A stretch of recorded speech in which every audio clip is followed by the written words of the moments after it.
गीता 18 के श्लोक नंबर 62 में भगवान स्वयं कह रहे हैं कि अर्जुन उस परमेश्वर की शरण में जा जिसकी कृपा से परम शांति व शाश्वत स्थान अर्थात सतलोक को प्राप्त होगा। वो परमेश्वर कौन है, कहां है, कैसा है, जानने के लिए कृपया अवश्य सुनिए जगत गुरु तत्वदर्शी संत रामपाल जी महाराज के अमृत वचन। हमारे परम पिता ने आकर हमें बताई कि जिस लोक में तुम रह रहे हो वो काल का लोक है, ये कसाई है, इसका रहम नहीं है। यहाँ पर किसी का बेटा मरो तो किसी की बेटी मरो। जैसे उस समय तो वो कसाई कितना अच्छा लगता है, और जब उसको कहीं से ऑर्डर आता है कि 20 बकरे चाहिए, तब वो ना देखता किसकी बेटी मरेगी किसी का बेटा मरेगा, एक लाठी लेकर निकाल लेता उनमें से मोटे मोटे छांट के, और शेष बचे रोते रहते हैं, भागते रहते हैं, मिमाते रहते हैं। उनको पता लग जाता कि ये गए, अब खैर नहीं है इनकी। आभास उनकी आत्मा में भी इसका हो जाता है। तो उस समय उनकी बुद्धि काम नहीं करती कि ये मालिक यूं ले गया, इतना नकाट का, ये कहाँ का अच्छा आदमी है। इसी प्रकार परमात्मा ने याद दिलाया है हमारे को कि आप इस काल के जाल को नहीं समझ सके। परमात्मा ने आके इसका जाल हमें समझाया है और बताया कि आप देख रहे हो जैसे यहाँ कितनी अच्छी ये मेवा है, ये ड्राई फ्रूट है, काजू है, किशमिश, सेब, संतरे फ्रूट हैं, और कितना अच्छा यहाँ वातावरण है, कितने अच्छे ये फल लगे हुए हैं, बढ़िया फसल है, अच्छी शीतल हवा चलती है, कभी वर्षा हो जाती है, समय पर सूर्य उदय हो रहा है, अस्त हो रहा है। तो इन सुविधाओं को देखकर हम सोच बैठे कि ये तो बड़ा दयालु भगवान, देखो हमारे लिए कितनी सुविधाएं दे रखी है। लेकिन हमारी बुद्धि वहां काम करना बंद कर गई कि ये इस एक परिवार के 3-3 सदस्य एक एक्सीडेंट में मर जाए, तब कहां गया वो भगवान की दयालुता। तो यहां परमात्मा ने बताया कि इस काल भगवान को अपनी गलती के कारण एक श्राप लगा है। 1 लाख मानव शरीरधारी प्राणियों के सूक्ष्म शरीर से निकाल कर गंध आहार करने का। अपने आत्माओं जैसे ये शरीर है, ये तो यहीं रह जाता है। जैसे बादाम के ऊपर एक कवर होता है, वो कवर खाने का नहीं होता, उसके अंदर गिरी होती है। इसी प्रकार हमारे इस स्थूल शरीर के नीचे एक सूक्ष्म शरीर है, और उस सूक्ष्म शरीर के अंदर जो भी हम इस स्थूल शरीर से खाते हैं, टेस्ट लेते हैं, आनंद लेते हैं, बकवाद करते हैं, सुल्फा, शराब, तम्बाकू सेवन करते हैं, उसका कुछ अंश उस सूक्ष्म शरीर में जाके समा जाता है। और उस सूक्ष्म शरीर के अंदर ये जीव मरता नहीं, और सूक्ष्म शरीर जल्दी से नष्ट नहीं होता।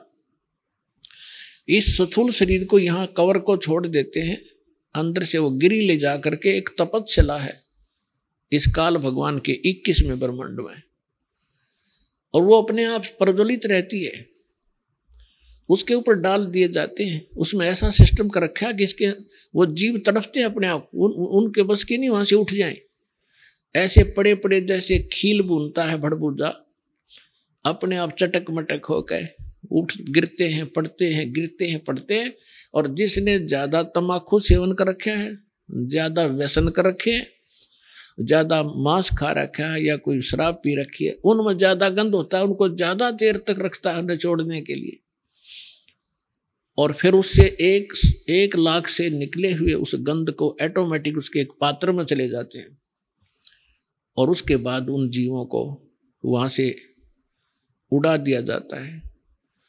अब वो आकर के फिर बीच में शीतल क्षेत्र से आकर वो नॉर्मल से होकर धर्मराज के दरबार में आकर गिरते हैं गदड़ गदड़, जैसे बादरा ज्वार निकला कर थ्रेसर में, तो अपने आप पड़ा कर पटर पटर जाके, तो वहां जा करके फिर पंक्ति लगवा देते हैं, लाइन लगाओ, अपने कर्म अकाउंट कराओ। फिर वहां जाकर वो अकाउंट न्यारा रह गया, तेने इतने पाप किए, इतने पुण्य किए, पुण्य के लिए स्वर्ग चल, पाप के लिए नरक चल, फिर 84 लाख योनियों में ये चक्कर ज्यों का तो। सतगुरु आए दया करी, ऐसे दीन दयाले, बंदी छोड़ वृत्तास कहा, जठर अग्नि प्रतिपाल। सतगुरु आए दया करी, परमात्मा स्वयं सतगुरु बनकर आए। सतगुरु मीन जो सच्चा ज्ञान दे, यथार्थ जानकारी दे भक्ति की। हम कौन हैं, हम कहाँ से आए हैं, हमारा यहाँ क्या उद्देश्य है जीने का, हम क्यों मर रहे हैं, क्यों खप रहे हैं। किसी की टांग कट गई, कोई कैंसर भोग रहा है, किसी के मुंह में बुरा हाल है, किसी का अधरंग मार गया है, किसी का बेटा मर गया, किसी की बेटी मर गई। एक परिवार के 4-4 सदस्य खत्म हो जाते, शेष टक्कर मार रहे होते। इस लोक में तुम रह रहे हो क्योंकि आपको विकल्प का पता नहीं था। और जिन नकली संतों ने परमात्मा की वाणी चुरा के, इस राधा स्वामी पंथ, धन धन सतगुरु पंथ, ये जय गुरुदेव पंथ, ये निरंकारी पंथ, और जितने भी यो अन्य जो हिंदू धर्म के ठेकेदार हैं, इन्हें कख भी पता नहीं क्या है का, ये सारे काल के दूत है, उल्टा ज्ञान दे रहे हमारे को। इनको ज्ञान नहीं था, ये सच्चाई हमें बता नहीं सके क्योंकि ये सब काल प्रेरित थे। पुण्यात्माओं, 600 वर्ष पहले भगवान आए थे और उस समय वो अपनी अमृत वाणी से अपना यथार्थ ज्ञान बोला उन्होंने। उनकी प्यारी आत्मा धर्मदास जी ने उसको लिपिबद्ध किया, जो सच्चिदानंद घन ब्रह्म की वाणी कहलाती है, जिसको हम कबीर वाणी कहते हैं। गीता अध्याय नंबर 4 के श्लोक नंबर 32 में यही प्रमाण है कि अब तक मैंने जितने भी आपको साधनाएं बताई हैं अर्जुन, 25 से लेकर 31 तक, चौथे अध्याय के 25 से लेकर 31 तक मंत्र में, तो वो कोई तो देवताओं की पूजा करता है, कोई स्वाध्याय करता है, कोई प्राणायाम अपान की क्रियाओं को करके ही प्रसन्न है, कोई योग अभ्यास करता है, और कोई देवताओं की पूजा तक सीमित है। सभी अपनी अपनी साधनाओं को श्रेष्ठ मानते हैं, पापनाशक जानते हैं, लेकिन उस परमेश्वर ने अपने मुख कमल से जो यज्ञों की, धार्मिक अनुष्ठानों की जानकारी दी, विस्तार के साथ दी है, वो तत्व ज्ञान है। चौथे अध्याय के 32वें श्लोक में, फिर चौथे अध्याय के 34वें श्लोक में कहा है कि उस तत्व ज्ञान को जो भगवान ने खुद आकर बोला है, खुद बताया वो ज्ञान स्वयं किसी तत्वदर्शी संत से जाकर समझे, उनको दंडवत प्रणाम करने से, कपट छोड़कर उनसे प्रसन्न करने से, वो तत्वदर्शी संत तुझे उस तत्व ज्ञान का उपदेश करेंगे। तो उस तत्व ज्ञान के अंदर परमेश्वर ने 600 वर्ष पहले आकर ये ज्ञान दिया था। और जैसा परमात्मा की लीला में लिखा हुआ है, वो कैसी लीला करते हैं, परमात्मा को पहचानने के लिए हमने अपने उन सदग्रंथों को पुनः देखना पड़ेगा, जिनको हम आज तक शिरोधार्य मानते आए हैं। पवित्र हिंदू धर्म के अंदर हम चारों वेदों को सर्वश्रेष्ठ मानते हैं, और जो भी कोई साधु संत वेदों के मंत्र बोलकर संस्कृत में और फिर उनका अनुवाद हमें सुनाता रहा, हम उसको विद्वान पुरुष मानते रहे, और ये मानते रहे कि वेदों का बड़ा ज्ञाता है, और वेदों के अंदर भगवान की महिमा लिखी है, यह मानते ही थे। फिर कोई पुराणों का नाम लेकर के हमें सुनाता था कि पुराणों में ऐसा लिखा है, विष्णु पुराण में ऐसा है, शिव पुराण में ऐसा है, और फिर पूजा बताते थे भगवान शंकर की, भगवान विष्णु की। तो हम ये सोचा करते थे कि विद्वान पुरुष है, संस्कृत भाषा जानता है, संस्कृत बोलता है, इसलिए इसने इन सदग्रंथों को ठीक जाना है। तो आज तक हमारा ये भ्रम बना रहा और हम विनाश को प्राप्त होते रहे। 600 वर्ष पहले परमात्मा ने आके कहा था, गुण तीनों की भक्ति में ये भूल पड़ो संसारे, कहे कबीर निज नाम बिना कैसे उतरो पार। 3 देव की जो करते भक्ति, उनकी कदे ना होवे मुक्ति। 600 वर्ष पहले परमात्मा ने ये यथार्थ ज्ञान दिया था जो दास आपको आज बता रहा है। और आज आप शिक्षित हो, उस समय हमारे पूर्वज शिक्षित नहीं थे। अरे नकली संतों, ऋषियों, आचार्यों और शंकराचार्यों का दाव लगा रहा कि जनता अशिक्षित है, और इसी बात से परमात्मा के उस अनमोल ज्ञान को हमसे दूर रखा कि कबीर एक धानक है, कबीर एक जुलाहा है, और ये शिक्षा ग्रहण कर नहीं सकता, क्योंकि ब्राह्मण लोग ब्राह्मणों को ही शिक्षा दिया करते थे। संस्कृत पढ़ने का अधिकार केवल ब्राह्मण को ही होता था, अन्य कोई नहीं पढ़ सकता था। जिस समय परमात्मा ये ज्ञान सुनाया करते थे उस समय ऐसा प्रतिबंध था। यह भी एक कथा सुनाता हूँ आपको, बीच में एक उदाहरण देता हूँ, याद आ गया। हरियाणा के अंदर खरखोदा के पास एक कड़ौली गांव है, कड़ौली। और कड़ौली गांव का एक किसान जाट का लड़का, उसके मन में एक प्रेरणा आई कि भी सदग्रंथों में, वेदों में, पुराणों में परमात्मा का बहुत ही उत्तम ज्ञान लिखा बताते हैं, और मैं संस्कृत भाषा सीखूं और इन सदग्रंथों को समझूं, निस्वार्थ भाव से जनता में वो ज्ञान बताऊं। इस उद्देश्य से उसने कोशिश की कि मैं काशी विद्यापीठ में प्रवेश पाऊं, लेकिन ब्राह्मण ना होने के कारण उसको रिजेक्ट करते रहे। उसको पता लग गया कि ब्राह्मण ही वहां जा करके प्रवेश पा सकता है, तो उसने गांव से झूठा प्रमाण पत्र बनवा लिया। नंबरदार ऐसे अशिक्षित से होते ही थे, उस पर लिखवा लिया ये ब्राह्मण है और इस गांव का है, इसके ये पिता का नाम है। उसका लगवा का अंगूठा और चला गया। अब वहां काशी विद्यापीठ के अंदर 1 नंबर पर आवा प्रत्येक क्लास में, प्रत्येक विषय में। और जब उसकी पढ़ाई पूरी हो ली और उसने अंतिम विदाई लेनी थी अपने प्रिंसिपल से, उस प्रिंसिपल ब्राह्मण के एक लड़की युवा होगी थी, उसका विवाह करना था। और वहां पढ़ने वाले जाने वालों का उद्देश्य एक ही होता था कि जो ज्यादा इंटेलिजेंट ब्राह्मण है वो ज्यादा लोगों को गुमराह कर सकता है और रोजी रोटी बढ़िया कमा सकता है। तो वो लड़का बहुत अच्छा संस्कृत जानता था, बहुत अच्छी कथा सुनाने लग गया था संस्कृत में बोल बोल के। वो कड़ौली का जाट है। तो उस प्रिंसिपल ने सोचा कि इससे बढ़िया लड़का होनहार नहीं, और खूब दुनिया ने ठग सकता है, खूब दुनिया को मूर्ख बना सकता है, बढ़िया प्रवचन करता है, सुरीली आवाज है, बड़ा बेखटक बालक है। तो उसने, अब लड़के ने कहा गुरुदेव आशीर्वाद दो आपके बच्चे को और सफल हो मैं अपने फील्ड में। तब उस प्रिंसिपल ने कहा कि भाई मुझे कोई गुरु दक्षिणा नहीं देगा तू, अक मांगो गुरुजी, मांगो जो आप कहोगे, ऐसे नहीं भाई, वचनबद्ध हो। कहा जी हो गया वचनबद्ध कि मैं अपनी लड़की का रिश्ता आपसे करना चाहता हूं। अब वो फंस गया धर्म संकट में कि मैं जाट ये ब्राह्मण की लड़की, उसमें जात पात बहुत घनी हुआ करती, बाद में पता चल लेगा पंचायत होंगी, घनी दुखी कर देंगे ये लोग मुझे।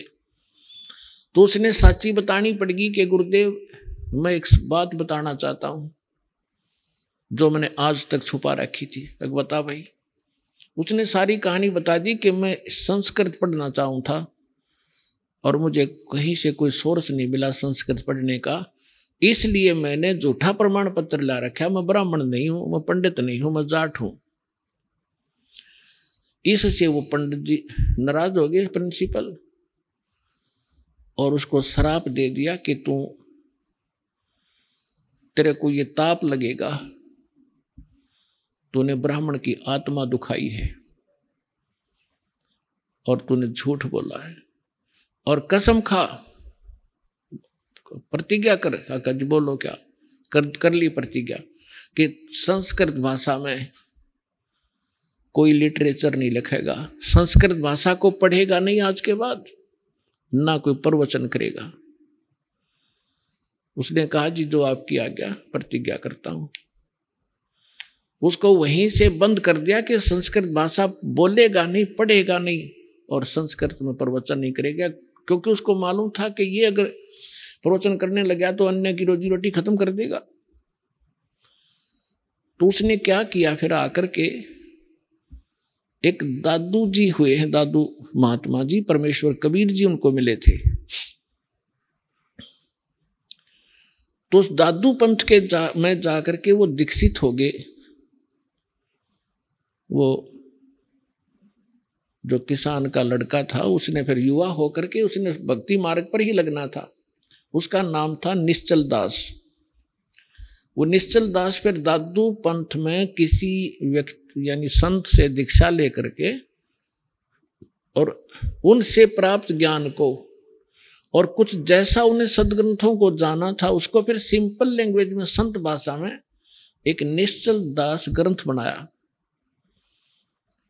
वो इस दास ने पढ़ा था, लेकिन ये बात कुछ और है, संस्कृत के जान लेने से अध्यात्म में मास्टर नहीं बन जाता।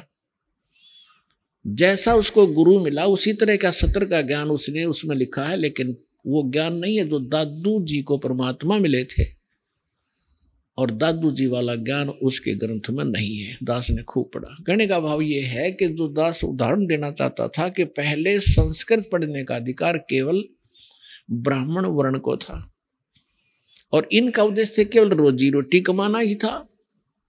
जैसे आजकल शिक्षा क्या है, कोई इंजीनियर बनता है, अपने बच्चे को बनाता है, उद्देश्य ये रहता है ये कोठी बनावेगा, कार लेवेगा, फलाने के लड़के ने ऐसे किया था, आज वो बड़ी ठाठ से रह रहा है।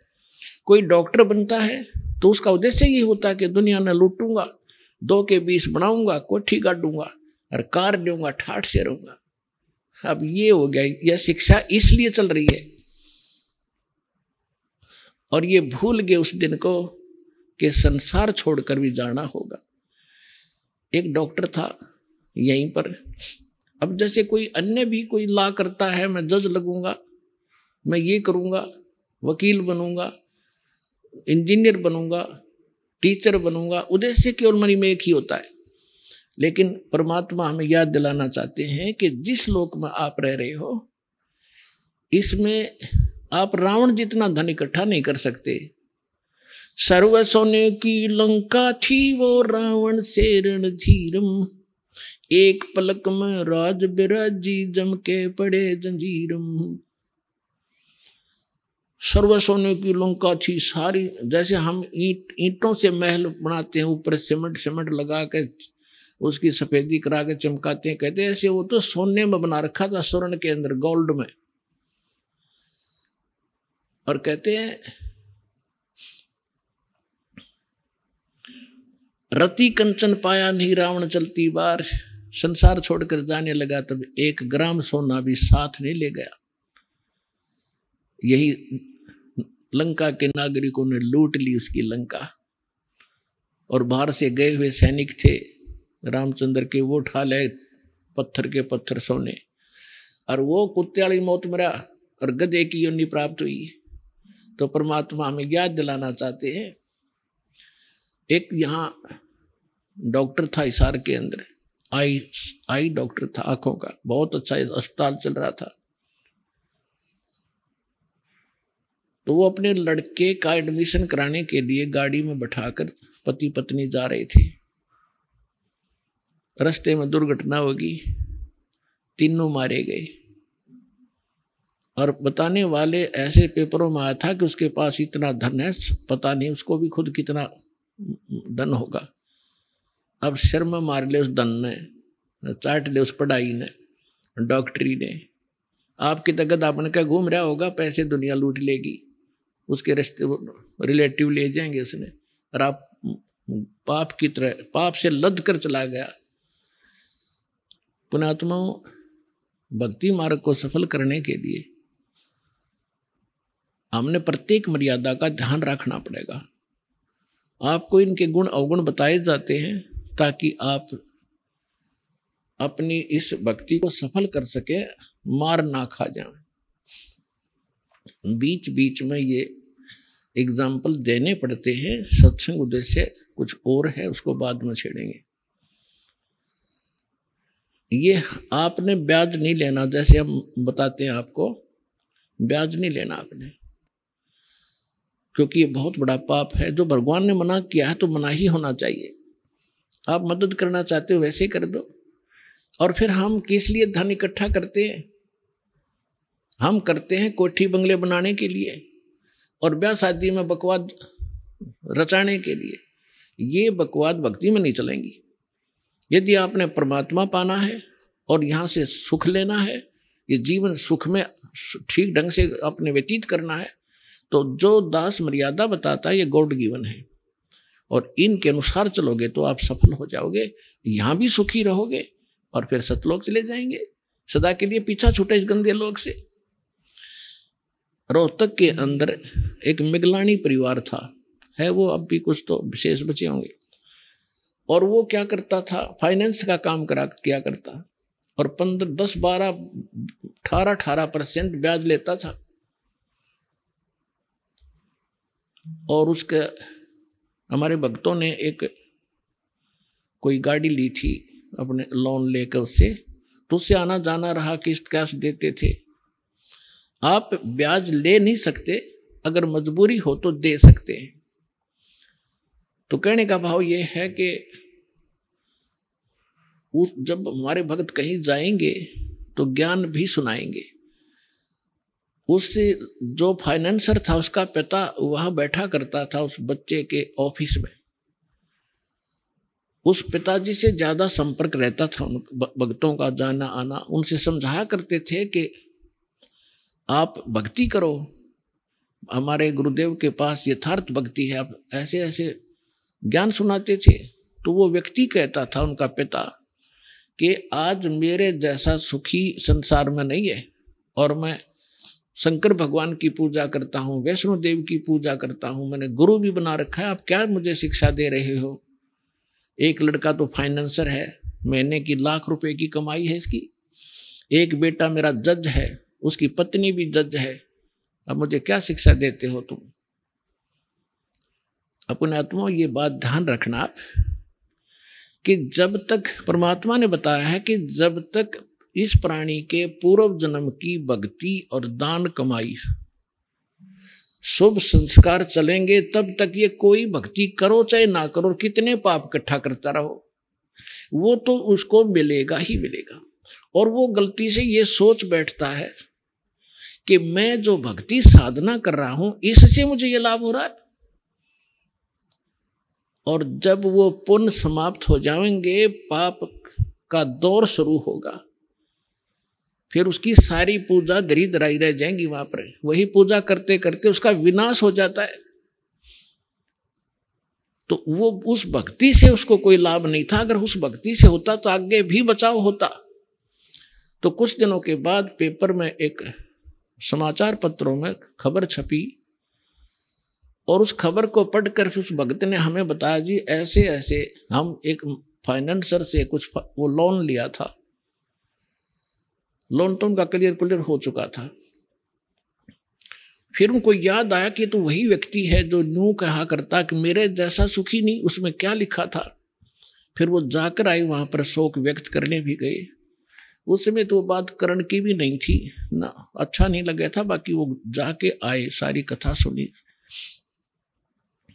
क्या हुआ कि उन्होंने एक संडे के दिन एक धार्मिक अनुष्ठान करवाया अपने गुरुजी से। धार्मिक अनुष्ठान करवाया, सारे जो क्रिया थी वो करी, कोई जागरण जुगरण करवाया, जैसा भी हवन पवन किया। तो उस बची हुई सामग्री को, जैसे हवन से बची हुई राख को फूल चढ़ाते हैं, फूलों को उनको जल प्रवाह करते हैं बाद में। तो वो दोनों भाई फाइनेंसर और वो जज, उन दोनों को गाड़ी में बैठकर विसर्जन करने गए थे। एक रोहतक से झज्जर रोड के ऊपर, झज्जर साइड में, रोहतक साइड, दिल्ली साइड में एक जवाहरलाल नेहरू कैनाल है, पक्की नहर है, बहुत चौड़ी, और उसमें पानी जब चलता है तो फुल बहुत बह के चलती है। साथ में ड्राइवर था। उन्होंने जो लिफाफा ले रखा था फूल फाल, वो जाकर के ऐसे पानी में डालना चाहा किनारे खड़ा होकर के। वो कुछ पटरी टेढ़ी थी उसकी, ऐसी स्लोप में, वो ऐसे गिर गई। उन्होंने सोचा कि जल प्रवाह तो नहीं हुआ, पानी कुछ नीचे है, तो एक भगत ने दूसरे का हाथ पकड़ लिया। जज खड़ा रहा, उसका जो फाइनेंसर भाई था वो उसको अपना हाथ पकड़ा कर उसको और नीचे को होकर ऐसे जल प्रवाह करने लगा पटड़ी पर पड़ी हुई स्लोप के अंदर उस सामग्री को। ऐसा पैर फिसला, वो झटके में दूसरा भी साथ ही, दोनों उस दरिया में बह गए। तीसरे दिन लाश पाई थी उनकी। तो पुण्यात्माओं, परमात्मा याद दिलाते हैं, झूठे सुख को सुख कहे ये मान रहा मन मोदे, ये सकल चबीना काल का कुछ मुख में कुछ गोदे। मन तू सुख के सागर बस रे, भाई और ना ऐसा यस रे। मन तू सुख के सागर बस रे, भाई और न ऐसा यस रे। अब हम आते हैं अपने प्रसंग पर कि परमात्मा 600 वर्ष पहले आकर बताया करते थे, तीन देव की जो करते भक्ति, उनकी कदे ना होवे मुक्ति।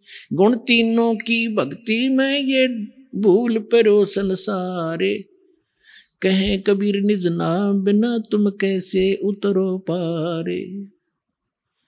अब 600 वर्ष पहले परमात्मा यही कहा करते कि इन तीनों ब्रह्मा विष्णु महेश की जो भक्ति करते हैं उनका कभी मोक्ष नहीं हो सकता।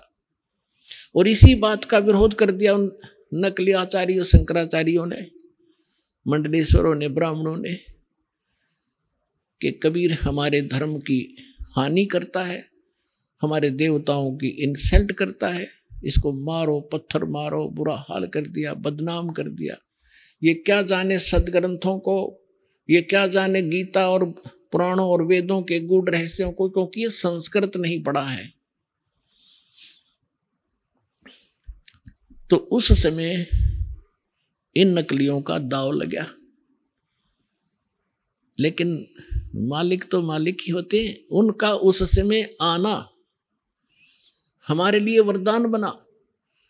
और उन्होंने अक्षर ज्ञान नहीं था जैसा भी ये लोग मानते रहे, और उन्होंने वो ज्ञान बोल रखा जो वेदों और गीता पुराणों के अंदर, जो हमारे गुरु, धर्म गुरु आचार्य शंकराचार्य, मंडलेश्वर, जो संस्कृत भाषा के माहिर माने जाते थे, वो नहीं समझ सके हमारे सदग्रंथों को। और वो परमात्मा ने 600 वर्ष पहले बोला था कि ब्रह्मा विष्णु महेश की मृत्यु होती है, ये अविनाशी नहीं है, इनकी माता दुर्गा है, इनके पिता काल हैं, ज्योत स्वरूपी निरंजनीय सरपुरुष है। लेकिन उस समय हमारे तक ये ज्ञान नहीं आने दिया गया और इसको दबा दिया गया, कबीर साहब को बदनाम किया गया। वो धानक था, जुलाहा था, वो क्या जाने सदग्रंथों के बारे में।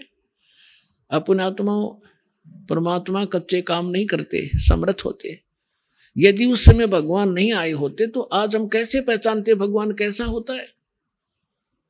उस समय जो लीला कबीर परमेश्वर ने की, और वो और वेद बताते हैं कि ऐसी लीला भगवान करता है, और उन जैसी लीला आज तक जिनको हम भगवान माना करते थे उनकी हिस्ट्री में, उनकी जीवनी में नहीं है। तो जो वेद बताते हैं परमात्मा की डेफिनेशन, और वेद बताते हैं परमात्मा की महिमा, और वो अगर किसी की लीला में मिलती है तो who is God, he is God.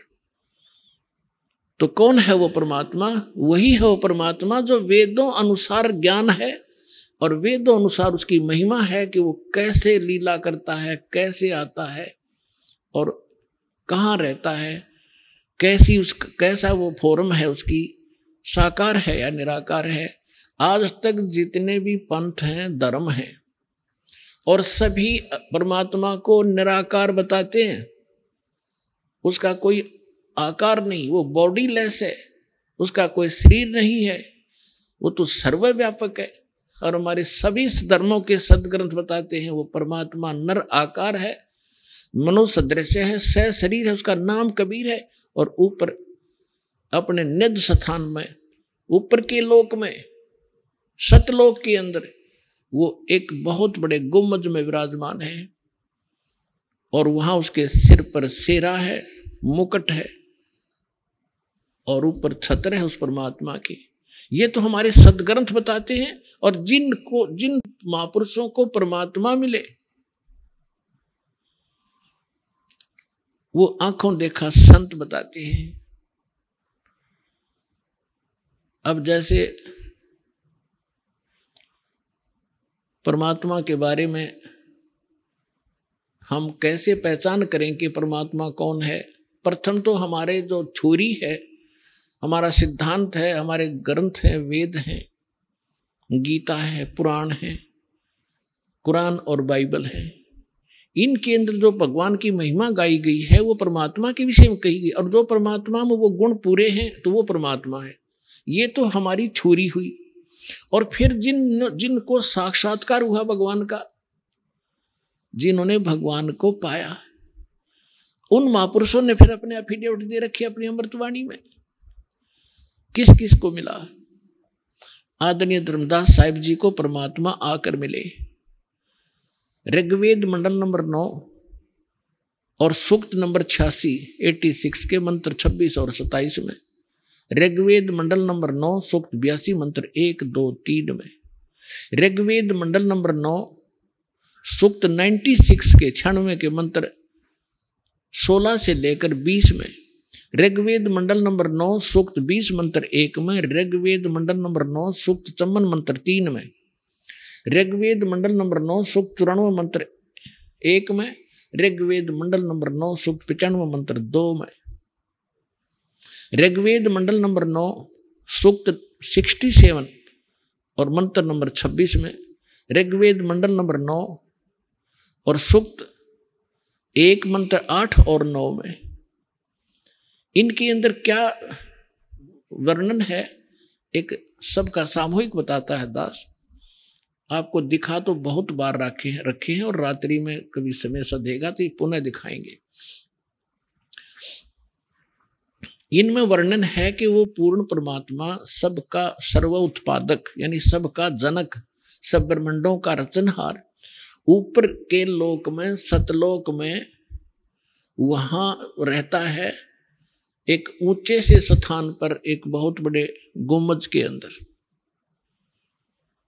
वहां वो देखने में राजा के तुल्य है। जैसे राजा के सिर पे मुकुट होता है, उसमें बहुत सुंदर झलक होती है, और सिंहासन पर विराजमान है। तख्त माने सिंहासन। और वो परमात्मा ही यहाँ आता है, अच्छी आत्माओं को मिलते हैं, शरीर आते हैं, बिजली विद्युत जैसी गति से आता है, शीघ्रगामी है वो, 1 सेकंड के अंदर यहाँ आ जाते हैं और अच्छी आत्माओं को मिलते हैं, उनको तत्व ज्ञान से परिचित कराते हैं। और वो परमात्मा अपने ज्ञान को, अपने द्वारा रची सृष्टि को और यथार्थ भक्ति विधि को लोकोक्तियों के माध्यम से, दोहों के माध्यम से, यानी पद्य भाग में उच्चारण करके ऊंचे स्वर में कहीं खड़ा होकर के एक वाणी बोलने लग जाते थे, और उस परमात्मा लोकोक्तियों के माध्यम से, दोहों के माध्यम से, शब्दों के माध्यम से अपना ज्ञान देने के कारण एक प्रसिद्ध कवियों में से भी एक प्रसिद्ध कवि भी होता है, लेकिन वो भगवान होता है और कवियों की तरह आचरण करता है, घूमता फिरता है, अपने ज्ञान को देता रहता है, अच्छी आत्माओं को मिलता है, उनको सत संदेश देता है, अपने से परिचित कराता है। वो परमात्मा 3 प्रकार से हमारा धारण पोषण करता है, 3 स्थिति से। एक स्थिति में वो वहां ऊपर रहते हैं। जब परमात्मा ऊपर सिंहासन पर विराजमान होते हैं तो उनके शरीर का जो नूर है, प्रकाश है, रोशनी है, लाइट है, एक रोम में, रोम कहते हैं बाल को, एक रोम में करोड़ सूर्य मिला दे, करोड़ चंद्रमा, इतना नूर है उस परमपिता का। उस पूरी बॉडी का देख लेना कितना होगा। फिर वो परमात्मा यहाँ आता है तो हल्के तेज पुंज का शरीर बना लेता है, अपने शरीर, अपनी बॉडी को सरल करता है, अपने रूप को। यदि वो एज इट इज उसी प्रकाश युक्त यहाँ शरीर में आ जाए तो हमारी चरम दृष्टि नहीं दे सकती, हम सूर्य की तरफ नहीं देख सकते। और वो करोड़ सूर्य और करोड़ चंद्रमा जितना तो एक रोमकूप में प्रकाश है। इसलिए अपने शरीर को के रूप को हल्का करके यहाँ आते हैं। ये दूसरी, अब जब यहां आते हैं तो दो स्थिति में आते हैं।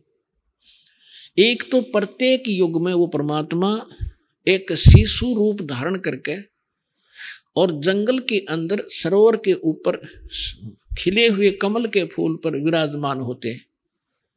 ये प्रत्येक युग में ये लीला करते हैं और जिस कारण से वो उस कमल के फूल पर आने के कारण नारायण कहलाते हैं।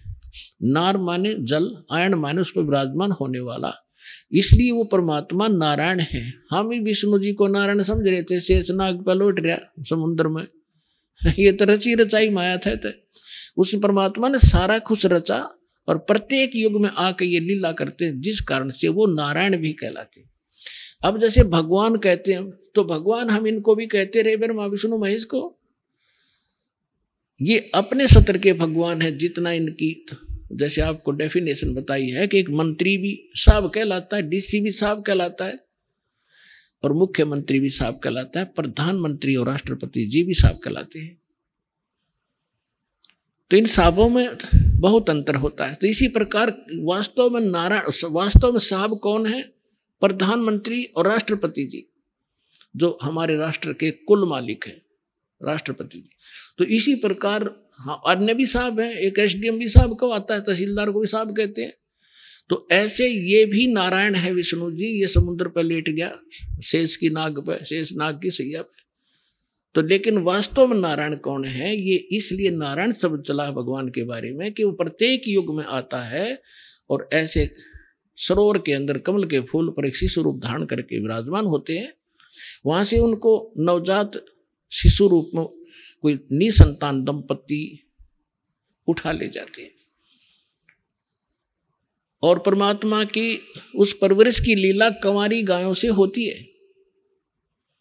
कंवारी गायों से होती है। परमात्मा कबीर साहब प्रत्येक युग में आते हैं और वो उनकी परवरिश की लीला होती ही ऐसे है। अभी 600 वर्ष पहले जब कलयुग में परमात्मा आए, लहर तारा तालाब पर कमल के फूल पर आकर विराजमान हुए थे। वहां से नीरू नीमा नाम के एक जुलाहा उठा ले गए थे दानक, और उन्होंने 25 दिन तक ना दूध पिया ना अन्न खाया। 25 दिन की आयु जब मैं कर रहे थे परमात्मा लीला में, तो उस समय वो बहुत चिंतित हो गए। तो परमात्मा ने एक लीला की थी और वो कबीर सागर के अंदर विद्यमान है। 600 वर्ष पहले धर्मदास की लिखी हुई कि एक कंवारी गाय लाई गई थी, उसने दूध दिया था और भगवान कबीर साहब ने तब वो आहार किया था। कंवारी गायों, उस गाय ने परमात्मा बड़े हुए तब तक कंवारी गायें दूध दिया करती थी, भगवान पिया करते थे, वो कभी गर्भवती नहीं हुई। तो ये लीला भगवान की उस जीवनी में लिखी हुई है 600 वर्ष पहले कबीर सागर में। रात्रि को दिखाएंगे, अब तो दूर तक दिखेगा नहीं। तो वो वही वेद बताते हैं। ऋग्वेद मंडल नंबर 9 और सूक्त नंबर 1 मंत्र 9 में स्पष्ट किया है कि वो परमात्मा जब शिशु रूप धारण करता है, करके यहाँ लीला करता है, तो उसकी परवरिश की लीला कंवारी गायों के द्वारा होती है। तो who is God? Kabir is God. और who Kabir? Who is Kabir? वो धारणक रूप रहा करतार फाई सुत। अब उन महापुरुषों ने जिन्होंने भगवान मिला, उनमें से कौन कौन है आपको दिखाते हैं। आदरणीय धर्मदास साहिब जी बांधवगढ़ वाले, उनको भगवान मिले। आदरणीय मलुकदास साहिब जी,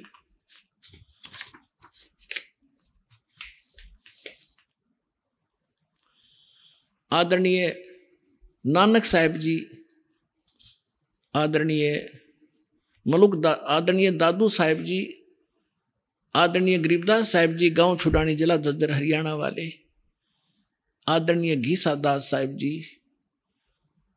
गांव खेखड़ा जिला बागपुर यूपी वाले, आदरणीय स्वामी रामानंद जी काशी नगर वाले, अब आपको थोड़ा सा इन महापुरुषों ने जो भी परमात्मा के विषय में जानकारी दी है वो सुनाएंगे। पुण्यात्माओं,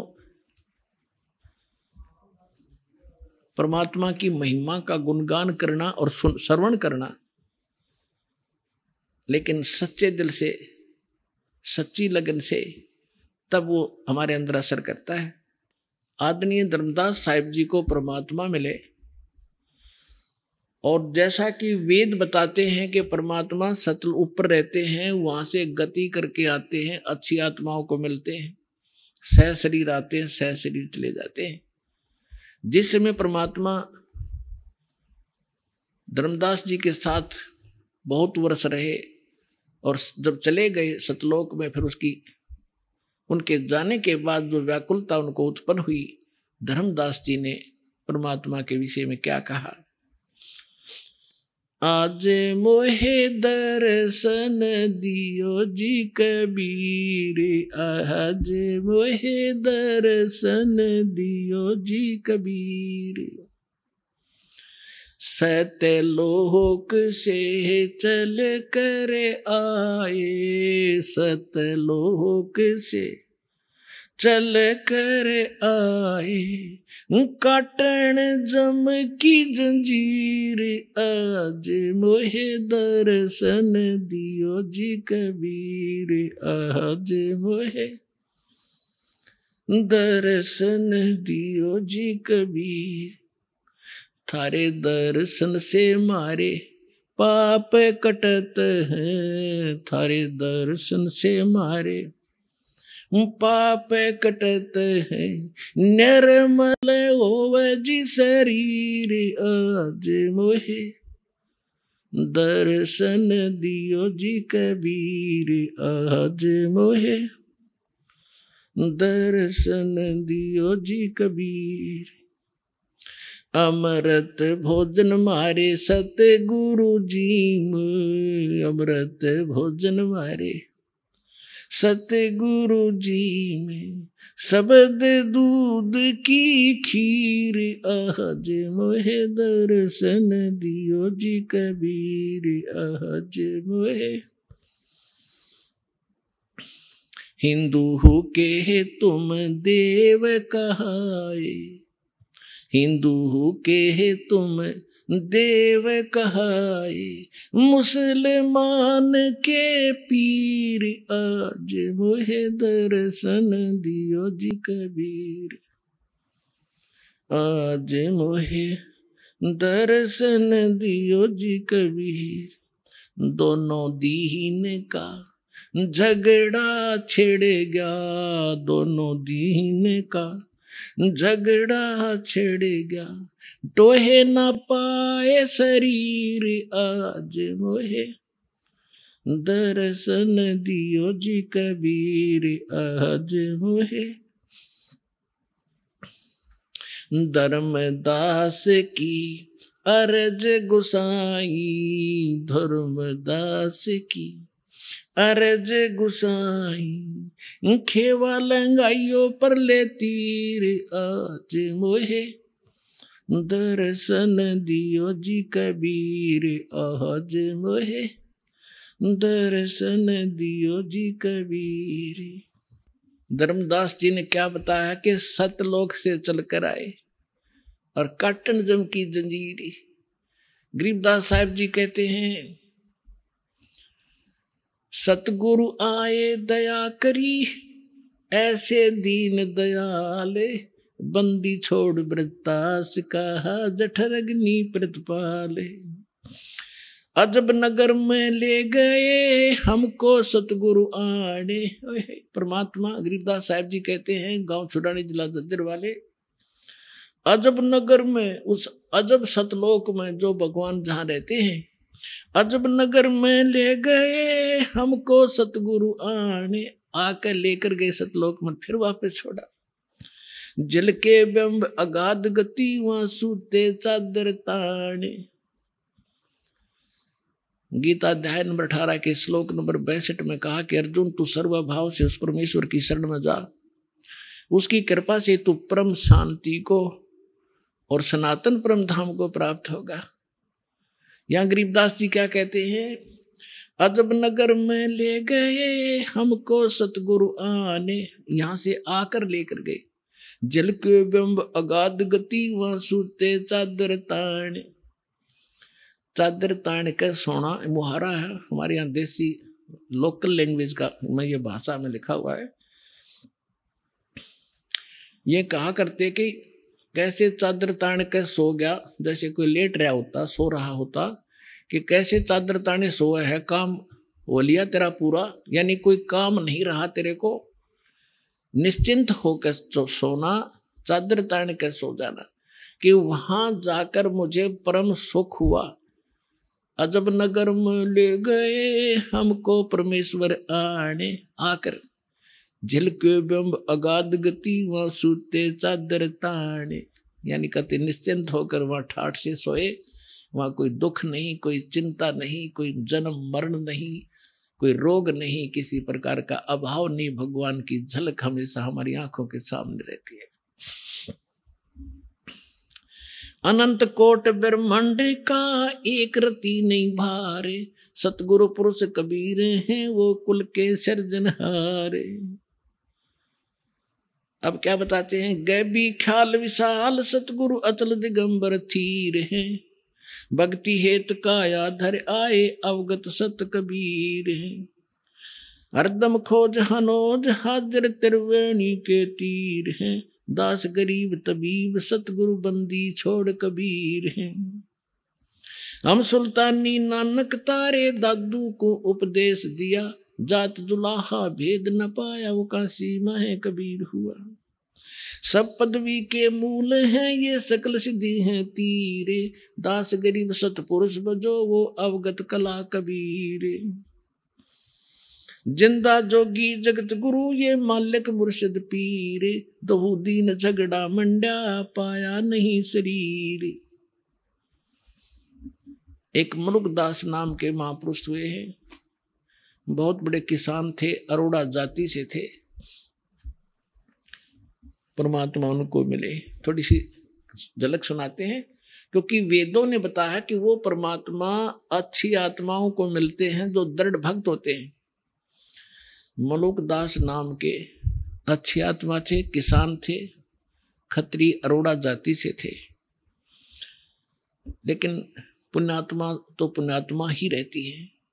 तो परमात्मा क्या लीला किया करते हैं, पहले कहीं भी किसी क्षेत्र में आ जाते थे। जैसे दास बता रहा था, भगवान 3 प्रकार से हमारा धारण पोषण करता है। एक तो स्थिर वहां शरीर में रहते हैं, तेजो में शरीर में, सतलोक में। दूसरा वो शिशु रूप धारण करके प्रत्येक युग में एक ही लीला करते हैं ऐसी। और फिर अन्य जो शरीर धारण करके किसी साधु संत के रूप में कहीं पर भी किसी के वहां प्रकट हो जाते हैं। और पहले तो ऐसा कम्युनिकेशन था नहीं आपस में, 150 किलोमीटर दूर कोई बैठा रहे, 10 दिन 1 महीने में पता ना लगा उसका वहां कौन रहा करता। ऐसे उस समय परमात्मा कहीं भी प्रकट हो जाते थे और वहां रहते थे 1-2 वर्ष, 4 वर्ष, 10 वर्ष, और अपना नाम गाम बताते नहीं थे। हम भी सुना करते थे कि एक साधु आया था, उसने नाम गाम नहीं बताया, पड़ा पहुंचा हुआ था और उसकी महिमा गाई जाती थी, परंतु ये नहीं पता होता था वो कौन थे, कहां से आए थे, कि वो बताया नहीं करते थे। तो ऐसे परमात्मा एक स्थान पर रह रहे थे, आश्रम बनाकर छोटा सा, और वहां से फिर उनके भक्त गांव नगर में हो जाते थे। एक गांव में 4-5 घर थे, 5-6, तो भगवान वहां जाते थे, गांव गांव में, नगर नगर में अपना अमृतवाणी सुनाया करते थे, बोल बोल के जैसी लीला भगवान किया करते। तो मलुकदास के गांव में 4-5-6 भक्त परिवार थे। तो गुरुजी वहां गए सत्संग करने के लिए, तो सभी ने प्रार्थना की आज हमारे घर करना, कल हमारे घर करना, हमारे घर चरण रखना। अब गुरुजी जाते हैं तो उत्तम भोजन बनाया जाता है। तो पहले दिन एक घर में सत्संग किया, बढ़िया खीर खांड का भोजन, हलवा बनाया गया। अगले दिन दूसरे के घर में, अगले दिन तीसरे के घर में। तो आसपास के लोग इस ज्ञान से परिचित ना होकर विरोधी हो जाते हैं, और जगत और भगत के विचारों का मतभेद होने से एक दूसरे के विरोधी ये स्वाभाविक हुआ करते हैं। क्योंकि जो क्रियाएं भक्तों की होती है वो जगत की नहीं होती, और जगत को वो अच्छी नहीं लगती, और भक्तों के लिए वही फाइनल होती है, उसी से उनका कल्याण होता है। जिस कारण से वो गांव का चौधरी था, 800-900 बीघे जमीन थी उस मुल्कदास के, तो उस मुल्कदास जी के पास जाकर पहले तो मुल्क चौधरी मुल्क सिंह था, वो मुल्कदास क्यों कहा था, मुल्कदास तो पाछा बनाया भगवान ने उसको। अब चौधरी मुल्क सिंह अरोड़ा जी के पास गांव के कुछ व्यक्ति गए, जी ऐसे ऐसे गांव में ठग आ गया है और लूट रहा है, बढ़िया माल खावे है, खीर खांड के भोजन खाता है, और ये अपना बिगाड़ रहा सारे हिसाब किताब को, और ब्रह्मा विष्णु महेश के बारे में वो उठ पटांग बोलता है। अरोड़ा जी भी कृष्ण जी के पुजारी थे, मुल्कदास जी। तो मुल्कदास ने कहा, सोचा बुद्धिमान व्यक्ति होते हैं वो अपने सत्र से काम करते हैं, भगवान से डरने वाले होते हैं। उन्होंने सोचा भाई ठीक है, मैं देखो पहले वेरीफाई करूंगा फिर कोई एक्शन लेंगे। अब कुदरती वो सुबह घूमने के लिए जा रहा था, जिस रास्ते से वो जाया करते थे उसके साथ में किसी भगत का मकान था, उसमें भी उस दिन हलवा बन रहा था, हलवे की महक जाया करे दूर तक। तो उसने देखा रहा क्या हो रहा है भाई, मुल्कदास जी ने, मुल्क सिंह ने देखा, वो झांक कर क्या कर रहे हो तुम, आज किस खुशी में हलवा बना रहे हो। उन्होंने बताया चौधरी साहब हलवा तो कद्दे बना ले, हमारे गुरु जी आए हैं, राजो आप भी खा लो, और सत्संग हुआ है, हमारे गुरु जी आए इसलिए बना रखे हैं। तो उसने देखा कि यूँ है वो गुरु जी दिखे, कहाँ ये कहने लगा कितने दिन हो गए तुम्हारे गुरु जी का आए, अजी आज चौथा दिन है, कहाँ तुम्हारे गुरु जी को बैठे सामने। मुल्कदास चौधरी साहब गया वहां पर, कहने लगा भाई ठग तू करके क्यों नहीं खाता, क्यों दुनिया को ठगता है, इन गरीबों को तो लग रहा चूसने के लिए, अपना करके खाया करे। तो परमात्मा बोले चौधरी साहब मुझे तो भगवान बगैर किए ही दे रहा है, तो मुझे क्या जरूरत है करने की। अब परमात्मा के सामने उनकी वाणी में कसक थी। उस मुल्कदास ने सोचा भाई संत है, भगत है, ज्यादा खसना ठीक नहीं इसके साथ, चलो इसने जो कह दिया सो कह दिया। तो उसने ढंग से उत्तर दिया कि एक बात बता महाराज जी, ये भगवान मुझे क्यों नहीं देता बगैर किए। परमात्मा बोले कि तुझे विश्वास नहीं है, तेरे पास वो भक्ति नहीं है जिसमें भगवान बगैर करे भी दे देता है। अब वो भक्ति तो इतनी समझा नहीं, कहने लगा कि एक शर्त रख। मुल्कदास जी बोले बोल।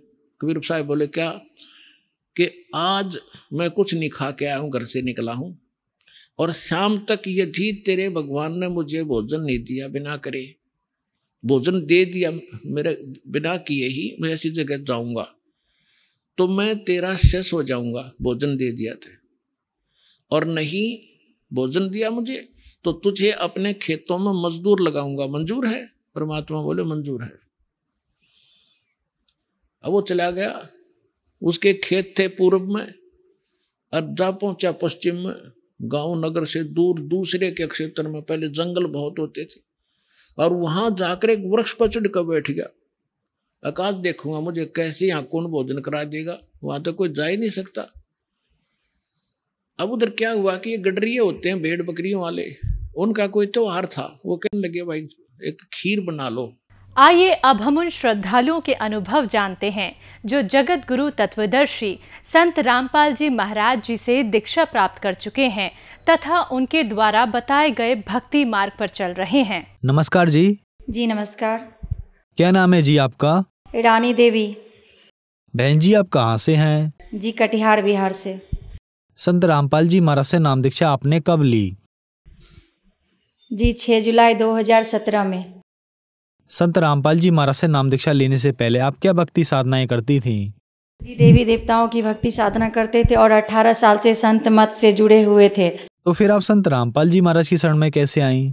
जी मेरे पति को एक संत रामपाल जी के अनुयायी के द्वारा पुस्तक मिली थी जीने की राह, और वो सारा दिन पुस्तक पढ़ते रहते थे। फिर हम बोलते थे हमने तो गुरु बना रखा है, इतना पूजा पाठ कर रहे हैं फिर भी कोई शांति नहीं है, फिर से आप किसी बाबा का चक्कर में पड़ गए, ये वो पुस्तक पढ़े रहते हैं, 3-3 बच्चे हैं, काम नहीं कीजिएगा तो कैसे होगा, ये सब हम पूरा डांट लगाते थे। लेकिन वो तो पुस्तक में डूबे हुए थे। उसके पहले से 2001 से ही सर का दर्द से हम परेशान थे। डॉक्टर को दिखाते थे तो बोलता था क्या ये दर्द कभी नहीं छूटने वाला, बहुत से डॉक्टर को दिखाए। उसके बाद उस चीज़ से भी परेशान। मेरा वेट जो है वज़न 40 kg से कभी ज़्यादा नहीं होता था, और ब्लड प्रेशर BP 60/90 से भी ज़्यादा नहीं होता था। यानी प्रत्येक महीना मेरे पति हमको डॉक्टर के यहाँ ले जाके परेशान रहते थे, बोलते थे बार बार बीमार पड़ते रहती है। तो जब मेरे पति जब नाम दीक्षा लिए तो घर में थोड़ा बहुत राहत होने लगा। फिर हम पुस्तक को पढ़े, ज्ञान गंगा और जीने की राह, उसको अच्छा से समझे। समझने के बाद बोले परमात्मा तो कहीं और है, ये परमात्मा तो सब कुछ कर सकते हैं। तो फिर हम नाम दीक्षा लेने के लिए तैयार हो गए। फिर नाम दीक्षा लिए। संत रामपाल जी महाराज से नाम दीक्षा लेने के बाद आपको क्या क्या लाभ मिले? लाभ तो इतना मिले कि इतना मैं बता भी नहीं सकती। परमात्मा की दया से बहुत सारे लाभ मिले। पहला लाभ जो मेरा सर में दर्द था वो तो अभी एकदम कंटिन्यू, पहले तो चश्मा लगाने के बाद भी दर्द एकदम से किसी टाइम में भी नहीं छूटता था। अभी तो आदत सा लग गया है तो चश्मा लगा के रखते हैं, और ना भी लगाए तो कोई फ़र्क नहीं पड़ता है।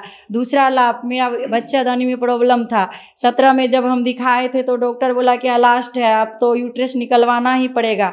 और उस टाइम में मेरा एज 28 साल लगभग था। तो फिर बोले कि इतना जल्दी अगर हम बच्चादानी को निकलवा देंगे तो प्रॉब्लम हो जाएगा।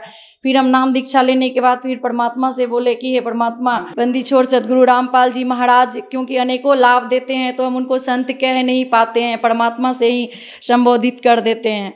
और फिर बोले कि हे परमात्मा, आपके शरण में आने के बाद भी इतना कष्ट कैसे होगा मालिक। तो फिर परमात्मा ऐसे लगा कि बोले कि बेटा ठीक हो जाएगा, चिंता नहीं करना है। संत रामपाल जी महाराज से नाम उपदेश लेने के बाद वो मेरा बच्चादानी का घाव बिल्कुल ठीक हो गया। 2 साल बाद फिर हम अल्ट्रासाउंड करवाए तो एकदम बिल्कुल ठीक, कहीं कोई प्रॉब्लम नहीं। और BP भी मेरा मेंटेन हो गया। अब जब भी हम जांच करवाते हैं तो 120/80 रहता है। इस बार 2021 में मेरे पति को बुखार आ गया इतना, फिर डॉक्टर से दिखाए। डॉक्टर से दिखाने के बाद तो टाइफाइड निकल गया। टाइफाइड निकलने के बाद 10 दिन कंटिन्यू बुखार इतना तेज़, और लॉकडाउन में पूरा डॉक्टर सब जगह सब परेशान था। तो फिर हम बोले कि संत रामपाल जी महाराज से प्रार्थना लगवाए तो बोले बेटा ठीक हो जाएगा।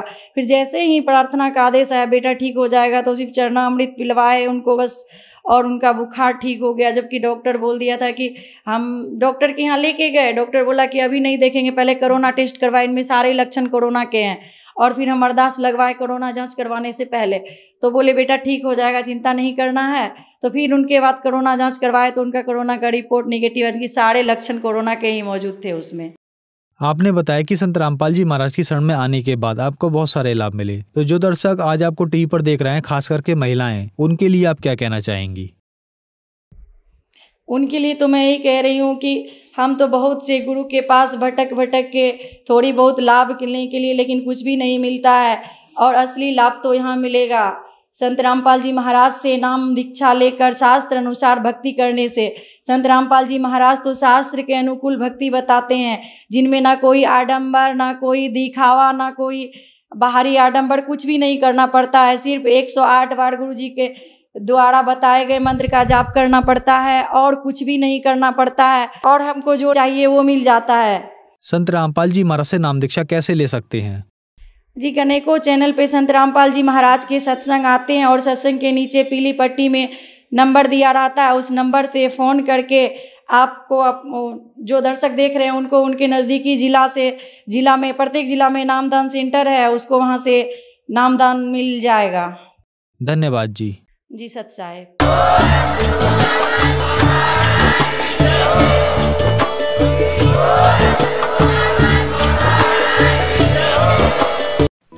आप सुन रहे थे जगत गुरु तत्वदर्शी संत रामपाल जी महाराज के मंगल प्रवचन। अधिक जानकारी के लिए संपर्क करें।